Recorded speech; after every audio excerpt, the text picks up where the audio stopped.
Use the Truth You Know, the title of my newest book. And one of the best things about writing a book is I get to learn more. I get to learn more. So are you ready to romp this morning? Okay, you know that's what we do when I'm here. So I found this. Truth, I think, therefore I am. Post-truth, I believe, therefore I'm right. In today's present thing. And the interesting thing about unity, we could say, I am, therefore I think. It works both ways. I am, therefore I think. And so we live in this amazing, for all practical purposes, infinite universe, don't we? And what's really amazing about this universe, there's us, you see in the lower corner. That galaxy contains billions of stars, and then that upper left corner, those aren't stars, those are galaxies. We live in an infinite physical universe that contains billions upon billions, actually innumerable numbers of stars. And so underlying this physical universe, you learned in science, I think, just as I did, is that there are variables and constants, yes? This physical universe is always in constant change. You, if you're like me, we're in change, we're in flux. And so there is this changing variable realm, there's a physical aspect, yes? And there's a variable non-physical, which we could call mind or consciousness, not brain, that's on the physical side, mind, okay? And just like the physical universe, there is infinite potential because of your mind right where you sit. And so we could talk about variable truth and constant truth. Variable truth and constant truth. We used to call it relative and absolute. That's too much jargon. But think about this. There are these little t truths that are always changing. They're true now, but maybe tomorrow they're not. But underlying everything are these constants. You learned about the constants of science. You learned about the laws of science, like the laws of gravity, the laws of electricity. These are constants, never changing, utterly dependable. Wow. I hope you feel the impact of that. And so this constant capital T, all capitals truth is what everything in the physical universe depends upon, and yet you cannot see them, touch them, feel them, smell them. We can only experience and be aware of them in our own minds. Yes? And so, like I said, that truth equals constants and laws. And unity, our teachings, deal with mind, don't they? It's all about mind. And when we talk about truth and unity, we're talking about the teachings, the principles, and the laws of mind. We call them spiritual principles. We call them spiritual laws. They apply to your mind. They apply to my mind. They are utterly dependable. They are utterly usable. However, you can't use them unless you can name them.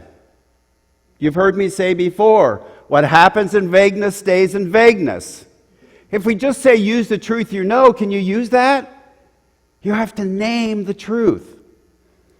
So in unity, use the truth you know becomes consciously use the teaching, principles, and laws you know. And you know, our fifth principle is knowing the truth is not enough.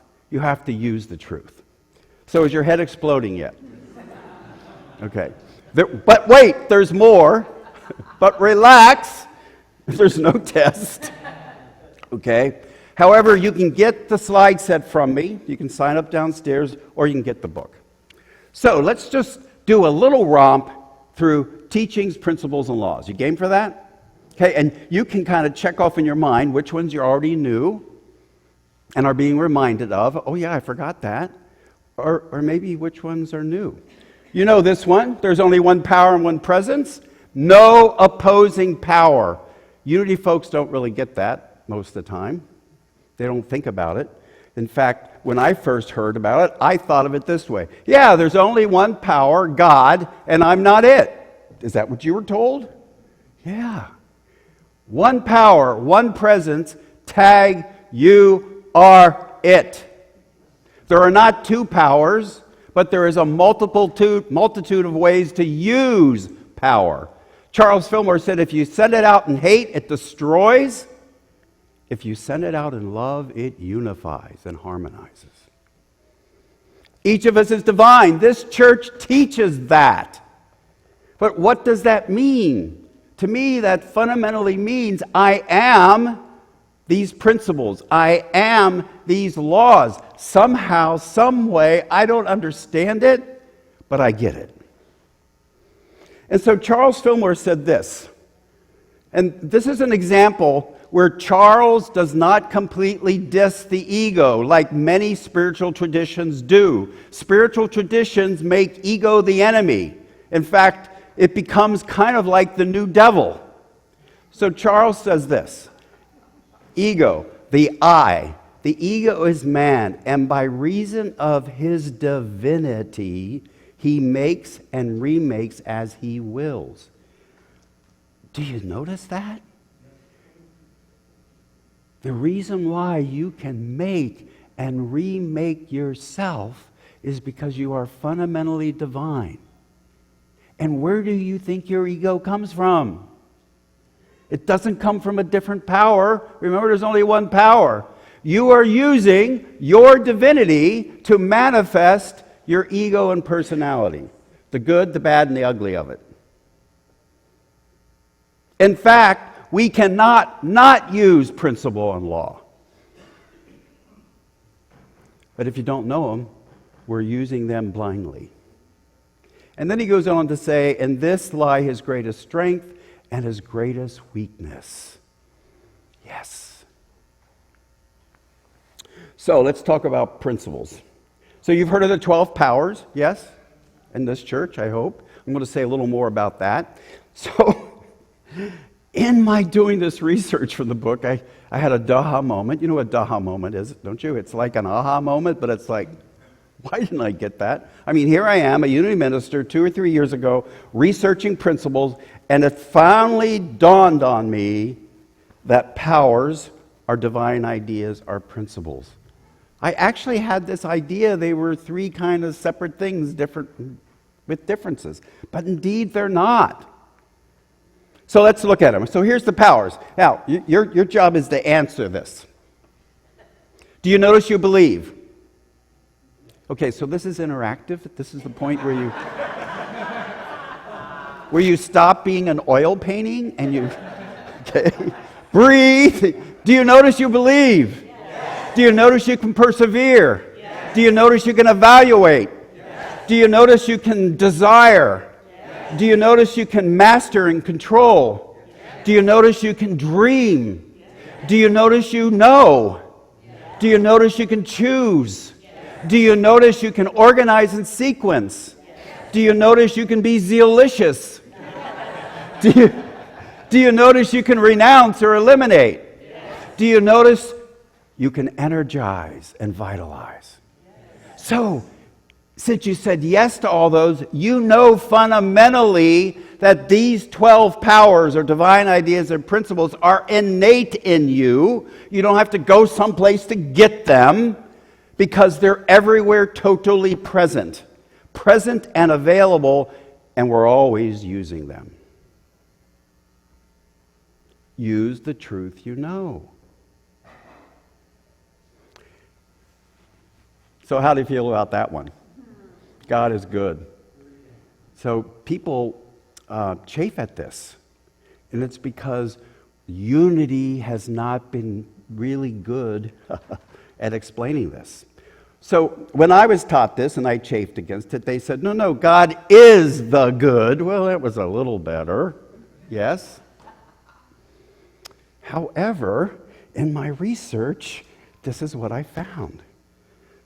All good divine mind, God, the principle of divine benevolence that permeates the universe. God isn't good. God is the good. God is the principle of benevolence. And we get to choose how we use it. I'm going to go all political on you here. Whether we like it or not, Donald Trump is using the principle of benevolence to do good because he thinks what he's doing is good. Get it? Principles don't tell us how to use them. They come with no instructions, no batteries, and we're always using them. So just a little more potpourri of principles. Purity, generosity. When are you using generosity? When you serve. When you tithe. How about beauty? Yeah. Completeness. That was the last one I discovered. That's based on the idea that the Israelites stayed 40 years until they were ready, till they were complete and could go into Israel. Or Jesus, 40 days and nights in the wilderness. There is a principle of completeness that when you feel complete, when you know you're done, stop. Tarry in Jerusalem. Rest in peace. Not dead, but Jerusalem means peace. Rest in peace. Because the next thing you are now prepared for. You have prepared yourself for it. Look out for it. And then, of course, abundance. And now a few laws. These are the ones that currently I find the most interesting and the most useful. Law of expression. This law is so important, and Unity people, including Paul Hasselbeck, don't understand it, and I didn't understand it until I found it, and I went, duh, another moment. Because we're so focused on how we're free and unlimited and infinite, right? We talk about that. We celebrate that. It's a very good thing. But we forget that ourselves and the universe operates specifically. And in order to be specific, you must limit the infinite. So those are the threes we're going to look at. Law of expression, cause and effect, law of mind action. We must learn the law We must use the law of expression from the abstract to the concrete, from the formless to the form, from the infinite to the finite. I've added that one. So this is what it looks like, sort of. We have principles and ideas. They're abstract. We must limit them to something very specific. We have an inner experience of it, and then we can manifest it outwardly as concrete and specific. What you're sitting in right now is a demonstration of that. Way back when, someone had a vague and abstract idea of we need a new location. That's not a divine idea. It's an idea derived from divine ideas. And then as that idea was held and shared, it grew and limitation began to happen. Limitation is never the problem. Over-limitation is. Over-limitation is the problem. So this church came into existence as they narrowed down and limited the idea of new location and got to this location. Get it? Okay. Limitation. So, humankind is both infinite and finite. Yes? So our divinity is infinite. My personality and my body is finite. And in my spiritual philosophy, you and I are absolutely one, infinite. In the changeable me, my personality, my body, I'm separate from you. It's okay. That's what is. We're separate and distinct. Very useful because I limited the infinite in one way, you are limited in another way. So here's an affirmation. I am wondrously infinite in finite ways. You see what I did there? Infinite, infinite. Sometimes I'm clever. Let's say this. Let's say this. I am wondrously infinite in finite ways. Again, I am wondrously infinite in finite ways. Now feel it more. I am wondrously infinite in finite ways. We say it 3 times. Why? First is for spirit, for what we really are. We say it to claim the truth. The second time is to lodge it in consciousness and to register it through vibration in our body. We are threefold in nature. Cause and effect, oh my gosh. Or Ermagerd. Ermagerd. If we really understood this law, you would never be reactive. Never. Charles said, in spirit, cause and effect are one. In mind, all things reach fruition the very instant they are conceived. Time not being a factor, how can there be a beginning or an ending? So, cause and effect are simultaneously in mind or consciousness. Do you notice that? When you think a thing, you feel that thing. They're not separate in consciousness. If there is a present cause in mind, there must be a present effect. And if there is a present effect, there must be a present cause. What does that all mean, Paul? We keep projecting the cause out there, and we're the effect. Trump says something, we react. Trump did not cause your reaction. You did. Based on your thoughts, ideas, beliefs, and images you are holding. There is nothing outside of you that can cause you to feel or think anything. This law establishes your sovereignty, your dominion over your own consciousness. You are the only and unique sovereign authority of your mind. The best I can do is influence you. And there's a correlation between the outside and the inside, but not cause and effect. What if every time you go into reaction, you ask, where is the cause? And you remember, it's here. In that moment, you've regained your sovereign authority over yourself. You can change your mind. You can make and remake yourself because of your divinity. And then finally, you've heard this law of mind action, yes?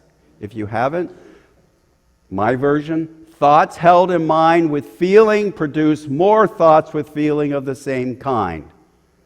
You hold a thought in mind with feeling, it's going to grow and get bigger. Now notice this. In the green, thoughts held in mind with feeling produce is cause. Where? Produce more thoughts with feeling of the same kind. That's the effect. Jesus emphasized that the ruling forces of both heaven and earth are in man. We have been trained over and over and over again that God is the ruling force of heaven and earth. It's right as long as you know you're it. You are the divine. And by heaven, we mean higher consciousness, and by earth, we mean sense consciousness. I have absolute dominion over principles and your mortal mind. I am master of principles, laws, and my mortal mind. Let's say that together. I am master of principles, laws, and my mortal mind. Again. I am master of principles, laws, and my mortal mind. One more time. I am master of principles, laws, and my mortal mind. And so we close with, I am wondrously infinite in finite way. Now add power. I am wonderfully infinite in finite ways. Now add zeal. I am wondrously infinite in finite ways. And so you are, and so I am, and so it is.